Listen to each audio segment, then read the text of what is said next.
This meeting is being recorded. Good evening, good afternoon, everyone. My name is Steven. Today we are going to talk about monitoring solutions when it comes to Linux. And one of the things that we are going to look at, three major solutions that we can use to manage our Linux servers. So to say, as we continue to expand our infrastructure, monitoring has become a key or integral part in our infrastructure, and therefore we need to find a way what we can use to manage our infrastructure, depending on what you want to manage and how you want to manage. So as we continue in our infrastructure, it is important we monitor our Linux or Windows servers, which that is when monitoring, we need reliability. We need to make sure that we have a good security, and at the same time we have the performance within our infrastructure. So we've reviewed a couple of resources, and we're going to talk about three main resources. We're going to talk about Nagios, and Nagios is a monitoring tool for both Linux and Windows environments that is completely detailed for different environment, different infrastructure. As we can see from our screen, we have we can monitor application, authentication, cloud computing, compliance, databases, monitoring, networking. So depending on what we want to achieve. So it has a huge capability, what we can use with Nagios. Now, as we move along looking at some of these resources, we're going to cover much about what is a payment model and what are we going to look for when you're looking for resources, and you're going to expound more on our choice. So if you look at the resources that we can monitor with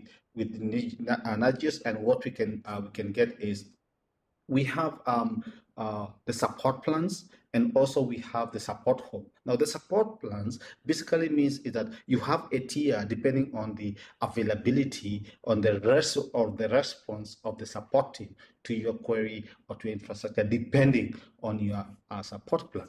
Also, we have the answer hub, where we can talk about, you can go and go for most frequently requested questions and their answers and support from the support. That's pretty much help. And also down there we have what we call technical documents, which is pretty much very, very important, especially during the initial steps of installation. You need to have a proper information and documentation to guide you through the installation. Then we have webinars and also video libraries. Then the other item that we ought to cover today is Zabbix. And Zabbix is another item or monitoring tool that you can use to monitor. Sorry for that, not that one. So we have Zabbix. I was just going through some of the monitoring tool that we can have within the infrastructure. Now, in Zabbix, that's the same way we have Nagios. It has its own pros and cons. We may have enough time to go through each and every tool, but just an overview of the tools that we can have. Now, when it comes to Zabbix, we have the installation. How we can install, depending on your environment, depending on cloud, local servers, or even a hybrid model of infrastructure. Now, those are we can use Zabbix. Now,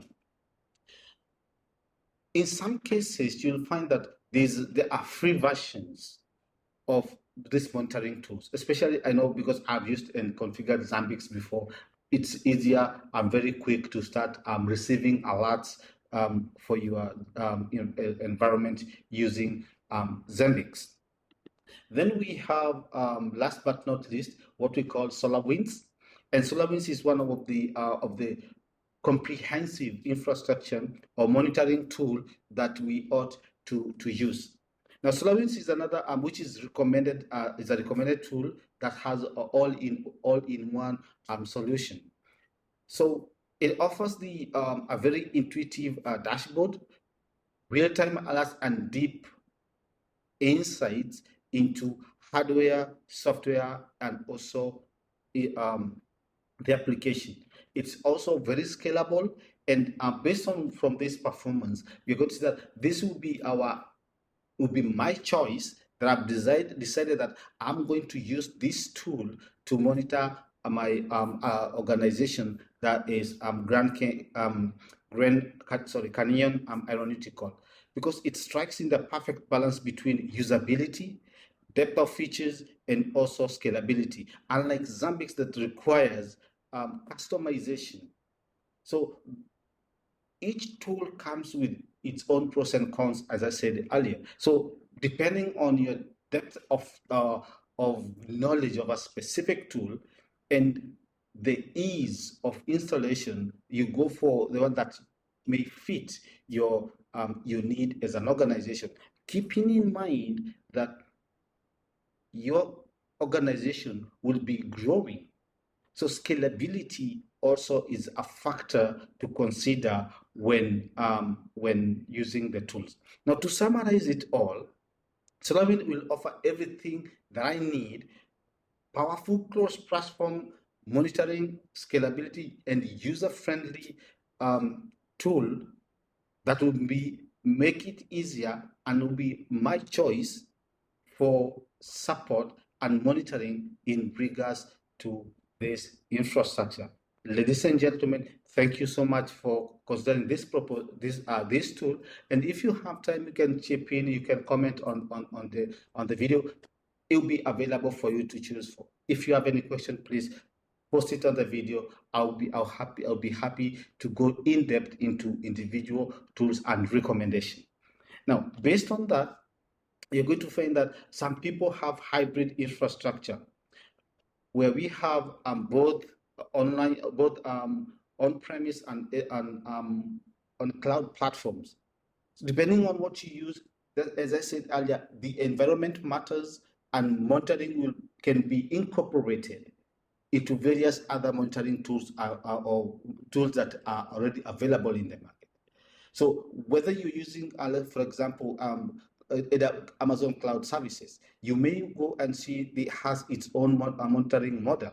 Then you are able to integrate those monitoring into a one tool for you to manage using SolarWind. And that is where we're going to be working on. Thank you so much, and have a good evening, afternoon, and morning.